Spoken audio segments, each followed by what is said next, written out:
Toronto Centre has been historically held by a white male.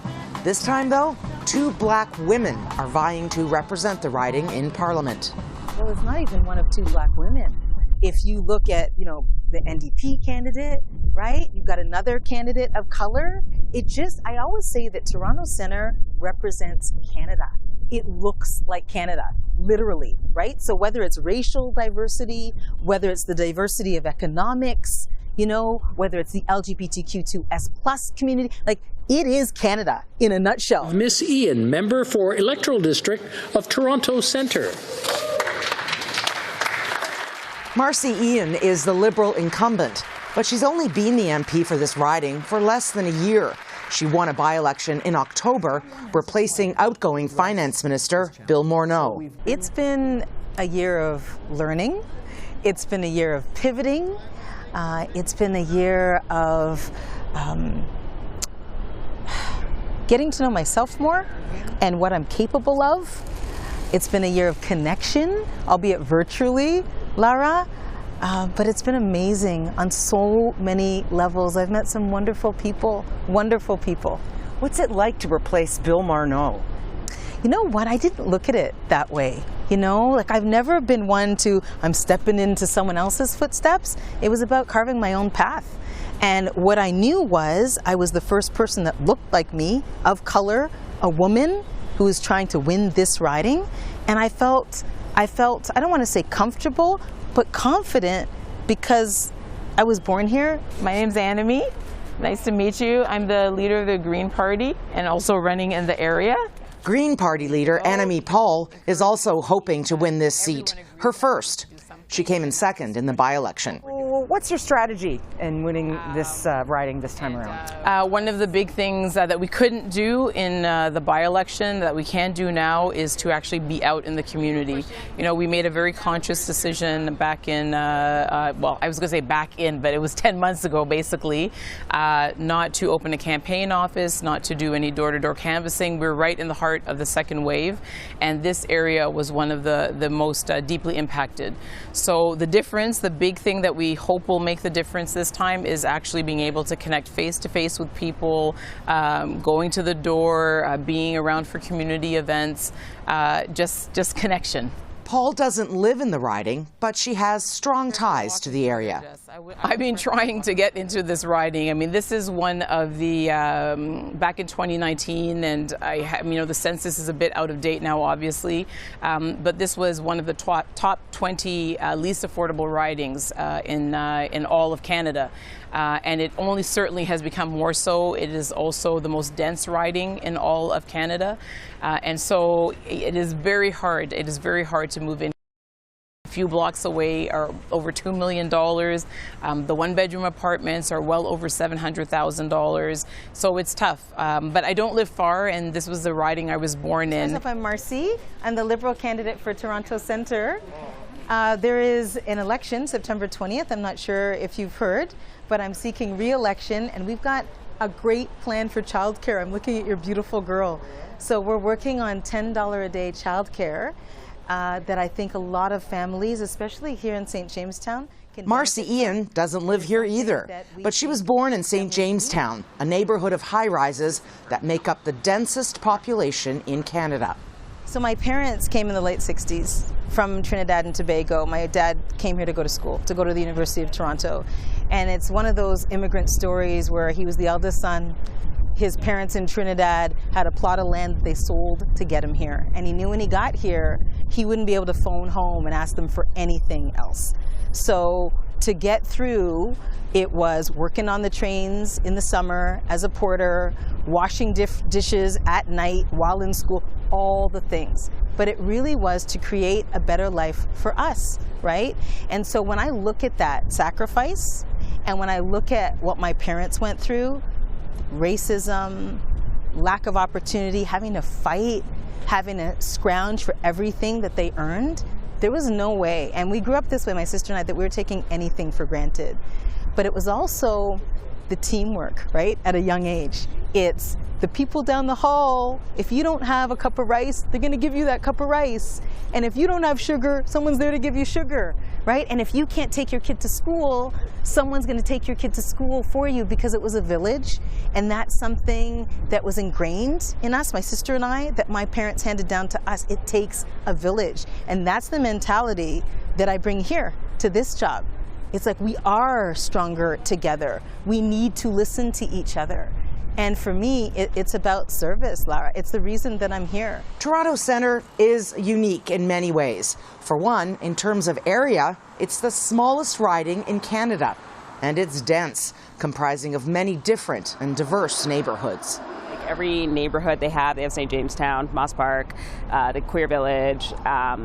What else is there? I feel like the financial district creeps in there too. It's so many different layers of the city.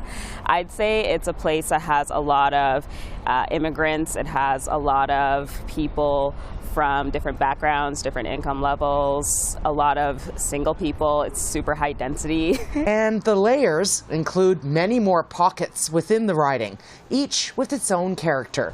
There's Corktown, the St. Lawrence Market neighborhood, the Distillery District, the Ryerson University community, and iconic Yonge Dundas Square. Toronto Centre is a fascinating riding because it's right in the heart of Toronto. And in that sense, it's like other ridings that are in our major cities. You know, you think about Vancouver and the Vancouver Centre riding is, right downtown, the neighborhood that's right next to the city centre. And so Toronto Centre is just like that as well. It actually encompasses the downtown and some of the business district, as well as the adjacent communities, which themselves are quite diverse. Brian Chang is running here for the New Democratic Party.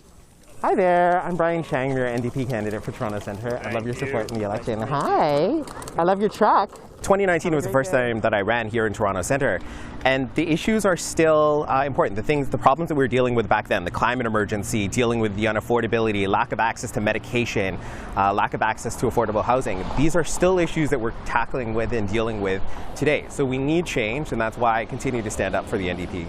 Chang says this area contains many inequities, including here in another iconic neighborhood right in the heart of the riding, the Queer Village. There aren't a lot of people that talk about these issues because there aren't a lot of queer candidates in Ottawa. So it's no surprise that we're seeing people fall through the cracks. For example, the HIV/AIDS crisis has not been paid attention to much. The pandemic's been ongoing, so we've all been focused on that, but we're not dealing with the issues that have been going on for decades that the queer community is facing.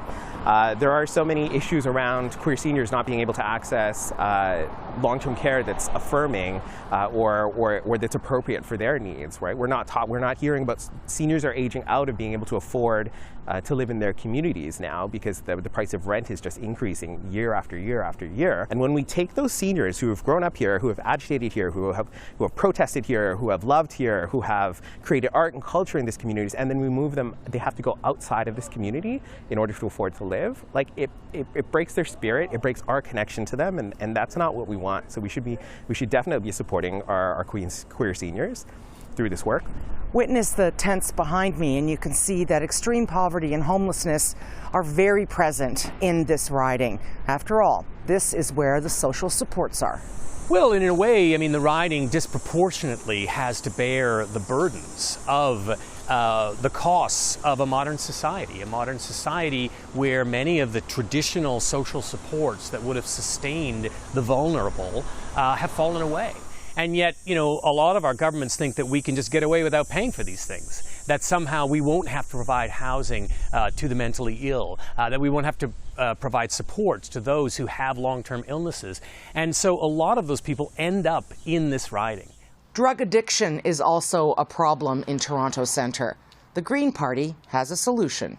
The experts, the advocates, everyone is clear. We need decriminalization of possessions, for individual use, and a national safe supply of drugs of choice. People need to know that if they're consuming drugs, they're not going to be poisoning themselves to death. And they need the stigma taken away so that they can get the help that they need, so that they can talk about it honestly, something that is hard to do when there's a criminal sanction associated with it. As in many ridings in the Greater Toronto Area, affordability is top of mind. In Toronto Centre, many struggle to afford one of the least affordable cities in the country. I've spoken to, I think, about 30 different candidates across different ridings, and it's the first thing every single one of them have mentioned. It is intense. It's ridiculous. It's hard for me to make ends meet in the city, to be honest, and I have a pretty stable employment. Rents are sky high. It's so hard to get numbers on it without the new census out, but even in 2016, you would see the average rent in the area was, I think, about $1,500. Hi, love. How are you? It's so good to see you. Did I give you Talking to voters at a makeshift street market in St. Jamestown, Marcy Ian says affordable housing is key to lifting people out of poverty. The Liberals have unveiled a rent-to-own policy. couple, both of them make 200 grand between them. And they said, we're in this condo and we still can't afford to buy. We're renting it. With rent to own, that applies to them because they can now work it out with their landlord that inside of 5 years, they can own that condo. And that's the difference, right? This community has the most units of affordable housing, co-op housing of anywhere in the country, for instance. So just a few blocks that way, you have a wonderful co-op community, mixed income community, and a few blocks that way, the same as well. We stopped investing in that. We stopped investing in social housing. We stopped investing in nonprofit housing. So we need to get back to those basics and recognize that if we want vibrant communities, that we need to invest in them, in the infrastructure. Annamie Paul has had a very busy year. Besides campaigning for the by-election in the fall, she's had to deal with internal party strife over her support for Israel. Green Party brass were openly displeased with her leadership. There are some voters that are aware, and I would say most voters that aren't. Certainly in this neighborhood, I can't think of one person that has stopped me and said, what about that? What about what is happening internally in the party? People here have real needs. We're in the middle of a pandemic. We're still in the fourth wave. We're at a public school where parents are wondering, will it be safe for my child to go back to school with the Delta variant? This is a community where many of the people are essential service workers. They're frontline workers. They are in precarious jobs. They were very hard hit during the pandemic. They want to know if they're ever going to get back on their feet again or if they're going to be dealing with rental arrears for the rest of their lives. I know that we in politics like to think that we are the center of the world and what happens in our parties everyone knows about. It's just simply not the case. It's not the case at all. I mean, many people are just waking up to the fact that there is an election. I think that a lot of people had thought this riding was Annamie Paul's to lose coming into this federal election. I mean, you know, the Greens had been looking good. They'd managed to get out of a kind of ghetto in British Columbia. You know, they'd had their 2 seats there, and now they had a seat in New Brunswick, so everything was looking good. And then the debacle occurs, and one of the 3 members of the party caucus decides to leave the party. Rumors are the leader isn't taking her calls. What's going on? It just seemed like a faceplant on the part of this new leader, and maybe an indication of her lack of political skills and expertise, right? Just too green for, you know, the big leagues. I don't know that the polling is showing us that that's the case. I think a lot of people were predicting that the fight within the Green Party was going to spill over into their national results across the country. But so far, it doesn't look like it. And as the professor mentioned, Annamie Paul also suffered another blow recently. In June, Jenica Atwin, one of 2 Green Party members, crossed over to the Liberals. Oh, it's always tough. You know, I know that every other party has been through it, but certainly you never want to lose a member, and particularly when you're such a small party, and it takes a lot to win every seat. But you know, that's the kind of thing that should normally encourage you to rally. Certainly in other parties, when there have been floor crossings, there has been that rallying that has happened. It's not anything that certainly at this moment I am dwelling on at all. You know, we have a great candidate running in that riding for us, incredibly competitive. I think she's going to win. And in the meantime, there's only time really to focus on the election and trying to support our candidates across the country. Toronto Centre is home to a sizable Asian population. Brian Chang says racism has been prevalent here, especially during the pandemic. But I myself have been a victim of anti-Asian racism in the riding. Just a few months ago, I was out biking, and I was just standing right beside a bike share station returning the bike, and this person just came up to me and threw a bike at me. And yeah, it's just the you never know how it's going to appear, and it does make you very afraid. And my mother and my grandmother, I was most worried for them when they were out, because I'd like to think I'm better able to defend myself, but like my mother who's a senior, my grandmother who's in her 80s, right? Like they were yelled at in public parks, right? Just by virtue of them being in a public park, they were getting yelled at. And it's not okay. So like there is a place for political parties to really, and political leaders to set the message of what's acceptable and what's not. There are also many Indigenous people in this riding. We talk about reconciliation and the relationship with First Nations, the Inuit and Métis Nation all throughout. So when we're talking about housing, when we're talking about the environment and the climate, it really is a cross-cutting theme. And you're absolutely right. This is one of the largest urban Indigenous populations. There is a tremendous amount of need. The key thing is to allow the solutions to be driven by Indigenous leadership. Where we always go wrong is consulting after the fact, or maybe not consulting at all. The policies don't work, they don't have the intended effect, and we can see the results of that.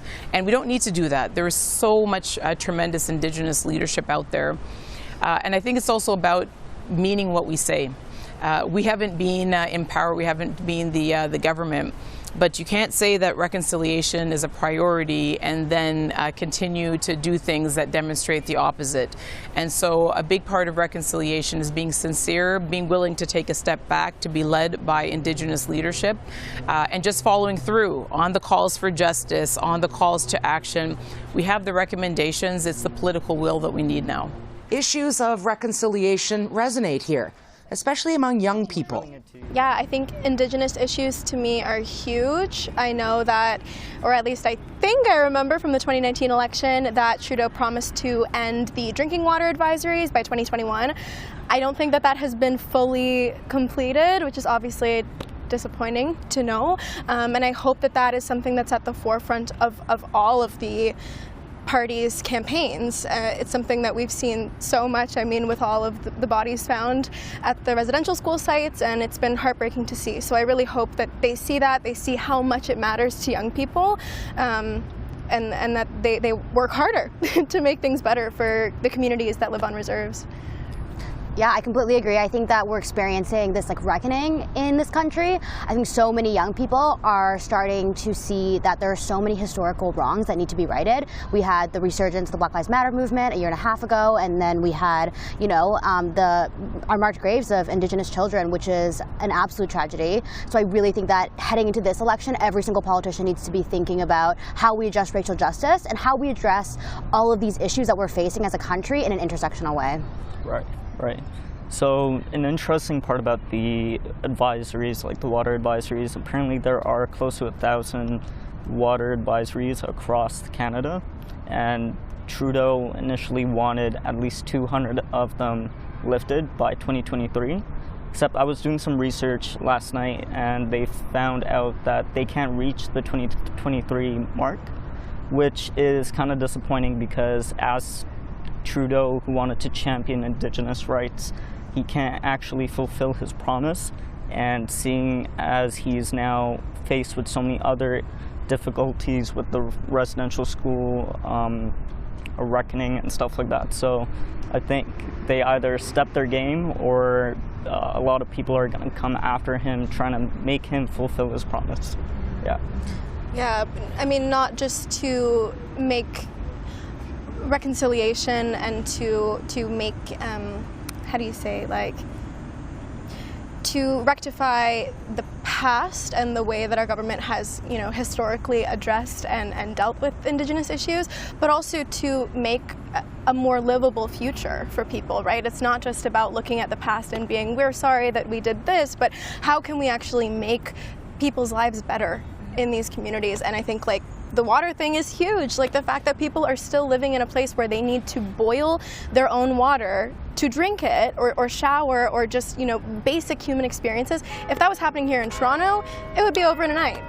These young voters are equally passionate about climate change.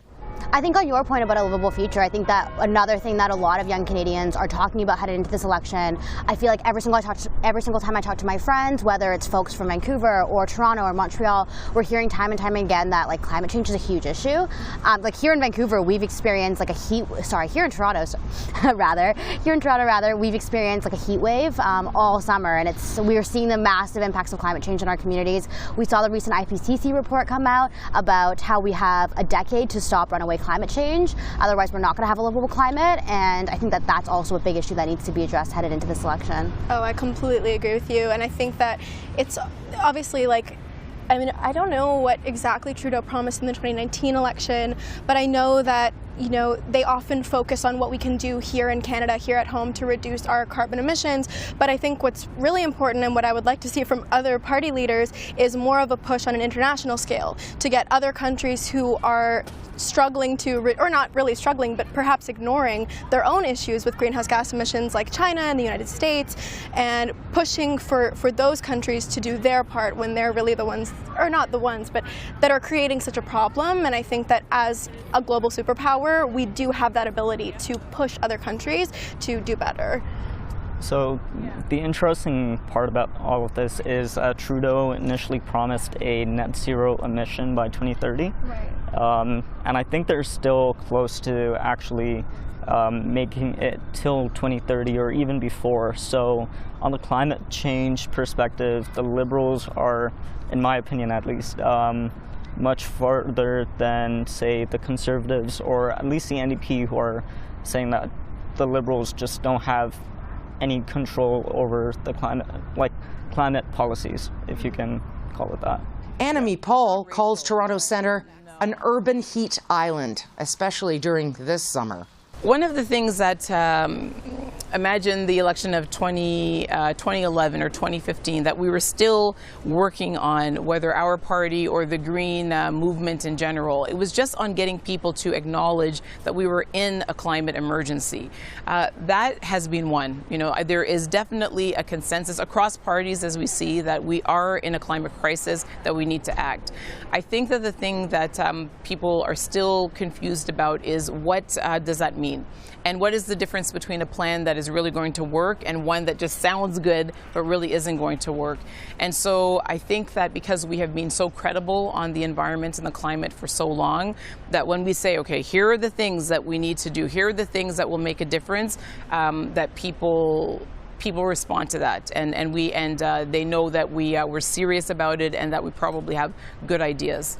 Marcy Ian says the Liberals' childcare plan is very important to voters in this riding. Childcare, huge. And that's the other part of this, because we know that women were disproportionately impacted by this pandemic. Here in St. Jamestown, where we stand, my gosh, frontline workers, from PSWs to people working, you know, in the medical field, to working in grocery stores, they come from here. This is one of the most dense neighborhoods in the country, right? And it is diverse. So frontline, so many of them said, listen, with kids learning at home, we had to stay home. That means that there's another income not coming in. If there's childcare there, another income, more money to be saved towards housing, it's really a ripple effect. But the issue hanging over this campaign, and campaigns right across Canada, is the pandemic and economic recovery from it. So how have businesses here weathered the pandemic? Not well, not well. There are many, many small businesses here, and certainly you have the assistance that came through the wage supports and the commercial rent supports as well. And so it did allow some businesses to hang on. And I really want to congratulate the Parliament, and it was all of the parties who voted unanimously for these supports for having done that. It certainly helped some businesses to survive. But many businesses, again, in this community, they're small, they're owned by racialized people, they're whole families that have invested everything, and some of those businesses have gone under, absolutely. We need help for those people to get back on their feet, hopefully to rebuild and maybe reopen again. There is a tremendous amount of rebuilding, particularly at the lower end of the income spectrum, that we're going to need to have post-pandemic. Listen, this area is built on small business, family businesses. If you walk out, onto Parliament Street and you see like the local grocery stores and you see, I would say, one of the best bakeries in the world, and all of the other they're all small businesses. And they said, we wouldn't be open if not for your government's assistance. That's what I'm hearing. Like, we would have had to close up shop, because of employee wage benefits, because of CERB, thank you. But what I am hearing is, please, can you continue it? Because we're not back to our full potential yet, right? So please don't stop this. As there are so many sectors like performing arts and culture in this riding, which is so key to it, they're not back. Theaters are still closed. They're not performing. Musicians are still don't have venues. They can't go to a bar and do a gig. They can't go to a club and do a gig in the same night. So there are so many people who still need to access these benefits, and it's wrong that just before the election, a month and a half ago, Justin Trudeau and the Liberals cut that by $800 for everyday people who still need access to that. There is a Conservative candidate in this riding. Brian Lester ran unsuccessfully for Toronto City Council in 2018. CPAC made repeated requests to Lester to talk to us for this election profile, even enlisting the help of party national headquarters to try to persuade him. He repeatedly refused those requests. For CPAC, I'm Laura Di Battista.